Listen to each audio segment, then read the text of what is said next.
Você já deve estar a par dos acontecimentos relacionados ao leilão para a importação de arroz, anulado pelo governo Lula após terem vindo à tona verdades estranhíssimas sobre ele, como, por exemplo, o fato de que uma das empresas vencedoras tinha um capital social de R$80 mil até poucos dias antes do leilão, quando o aumentou para R$5 milhões, além de sua sede ser em uma loja de queijos. Mas tem algo que eu acredito que você não esteja sabendo, já que agora o governo Lula, digamos, faz de conta que isso nunca aconteceu.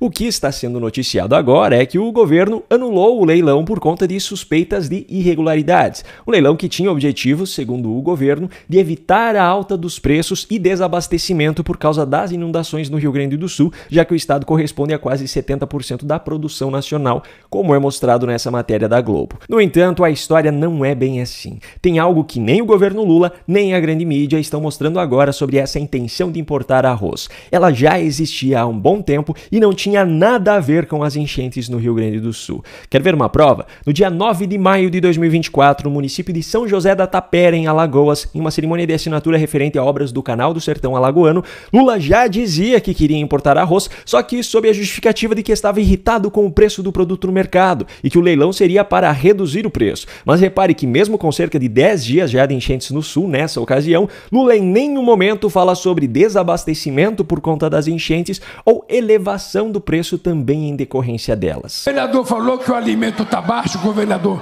Deixa eu lhe fazer um reparo aqui. Eu ando meio puto da vida, porque esses dias eu vi na prateleira do supermercado o pacote de 5 quilos de arroz a R$33. Eu falei, não é normal. O povo pobre não pode pagar R$33 num pacote de 5 quilos de arroz. Hoje, estamos mandando uma medida provisória para o companheiro Lira colocar em votação, que a gente vai ter que importar arroz da Bolívia, do Paraguai, do Uruguai, da Argentina, para a gente baratear o preço do arroz e do feijão nesse país, que é a comida essencial para o povo. Ou seja, Lula já queria importar arroz de qualquer maneira e sabe-se lá qual é o motivo. A narrativa dele naquele momento era de que precisava baratear o preço do produto no mercado, mas então, coincidentemente, acontece uma catástrofe natural justamente no estado responsável pela maior parte da produção no Brasil.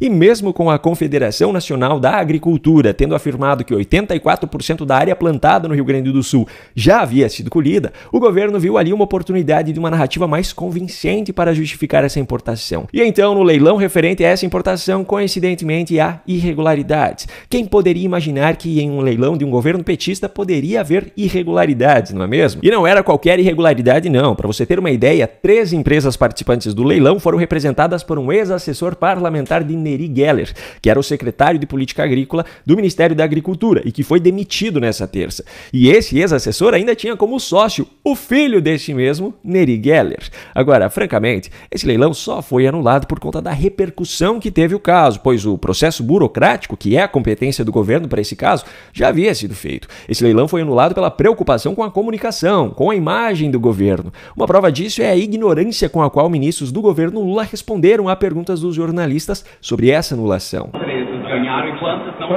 Não é 100%, entendeu? Assim, é empresa muito pequena e empresa muito boa. Isso não interessa. Isso é mesmo não interessa. O que interessa é o seguinte, é uma avaliação do governo que no conjunto das empresas, uma maioria tem fragilidade. Mas uma maioria tem fragilidades. Mas não se engane, o Brasil não está a salvo. Esse leilão foi anulado, mas haverá um novo leilão para a importação de arroz. Pelo menos, para não dizer que não teve nada de bom nessa história, podemos ver militantes dentro do jornalismo tendo que dar essa notícia. Uma bomba que cai em Brasília neste momento, após acusações, o governo Lula anulou a importação de arroz, o leilão que foi feito para importar 163 mil toneladas de arroz. Você tem aqui o presidente da Conab, o ministro do Desenvolvimento Agrário e o ministro da Agricultura. Tem secretário do Ministério da Agricultura demitido exatamente por conta de dúvidas a respeito desse certame. O Neri Geller, que era secretário de Desenvolvimento do Ministério da Agricultura, essa pasta comandada por este personagem, o Carlos Fávaro, foi demitido. Ele é ex-deputado, pediu, a saída formal aceitou um pedido de demissão do Nery Geller, porque o filho do Nery fez uma sociedade com uma das empresas que participaram desse edital de licitação. E ela não foi a única, teve também comentarista militante sendo ainda mais direto, só que dando um jeito de colocar Bolsonaro no meio da confusão. É aquela história, podemos cair, mas cairemos atirando. O importante é chegar o arroz de qualidade, no tempo certo, e sem $15 de propina por tonelada. Que era isso que o Brasil todo, as fontes estavam falando desde o início. Está havendo aí uma importação e vai haver uma taxa de propina de $15 por tonelada. São 263 mil toneladas. Alguém ia enriquecer caso esta informação seja verídica. Mas tanto os fatos apontam para essa indicação de que havia algo suspeito, que a licitação foi cancelada. E é o mesmo caso das vacinas do Bolsonaro. O leilão não foi concretizado, o que não significa que não houve crime. Então tem que ser investigado, botar a Polícia Federal nisso, que é o mesmo caso das vacinas de Bolsonaro. Vamos partir agora para o próximo assunto do vídeo. Aconteceu nesta terça, no Rio de Janeiro, a cerimônia de entrega de medalhas de ouro da Olimpíada Brasileira de Matemática a 650 alunos. Camilo Santana, o ministro da Educação, foi um dos que discursaram. E na fala dele não poderia faltar, é claro, uma grande hipocrisia. Porque muitas vezes as escolas públicas eram vistas como uma escola de baixa qualidade. E nós estamos mostrando exatamente o contrário.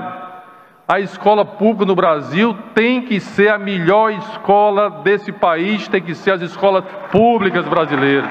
Pois é, o Camilo que disse isso é o mesmo Camilo que há pouco tempo atrás disse isso aqui. O senhor tem 2 filhos em idade escolar, eles estudam em escola pública ou eles estudam em escola particular? Eu não tenho vergonha nenhuma de dizer isso, porque eu tenho condições de pagar. E também é o mesmo Camilo que é ministro da Educação no governo de Lula, que disse isso aqui. Quando vocês chegarem numa cidade e vocês quiserem saber como é que está a qualidade da educação, pergunte para o prefeito ou para o vereador se a educação é boa.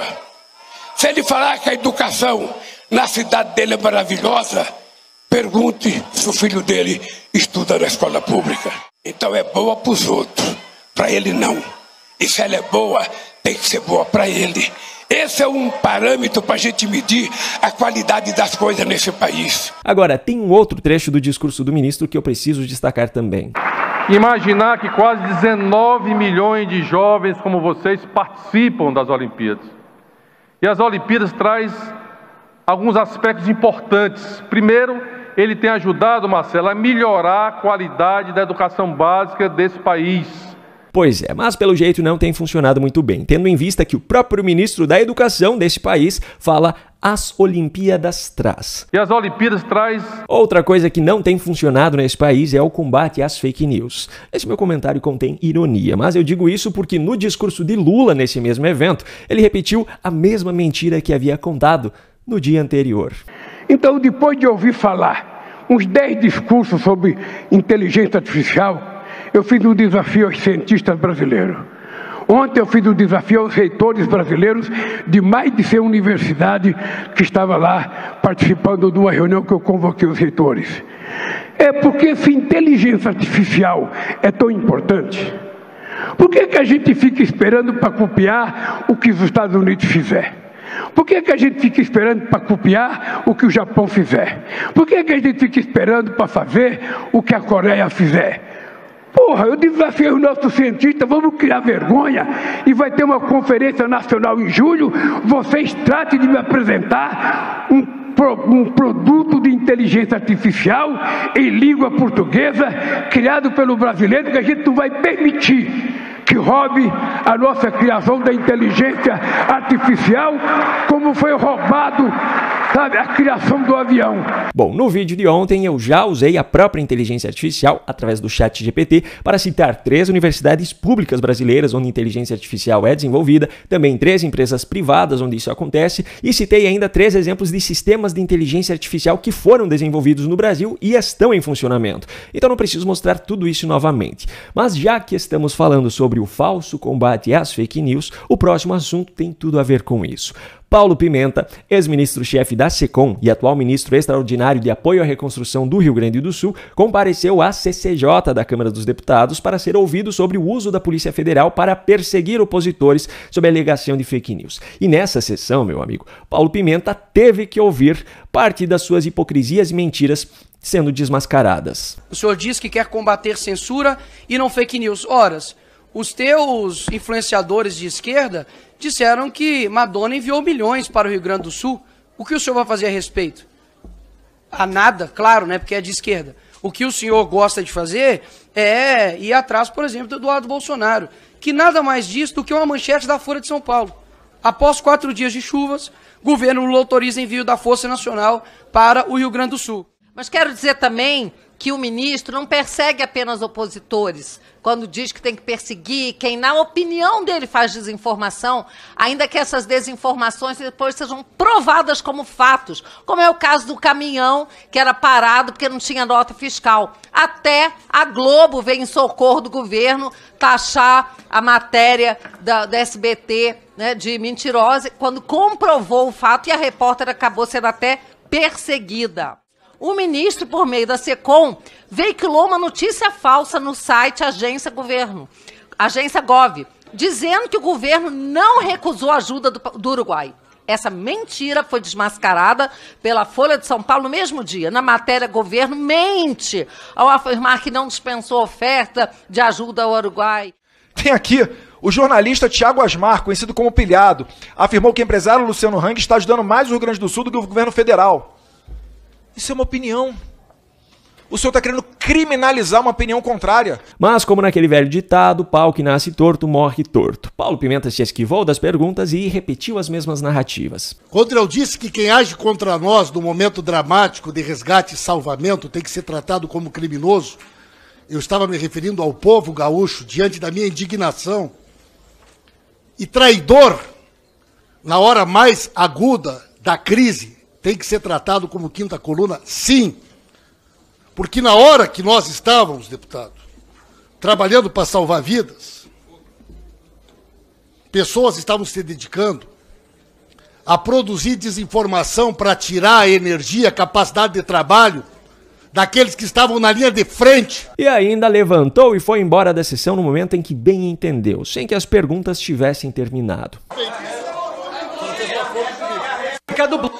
Presidente, é a réplica desse bloco, beleza. É a réplica. Ele ia fugir. É a réplica. Fugiu. É a réplica do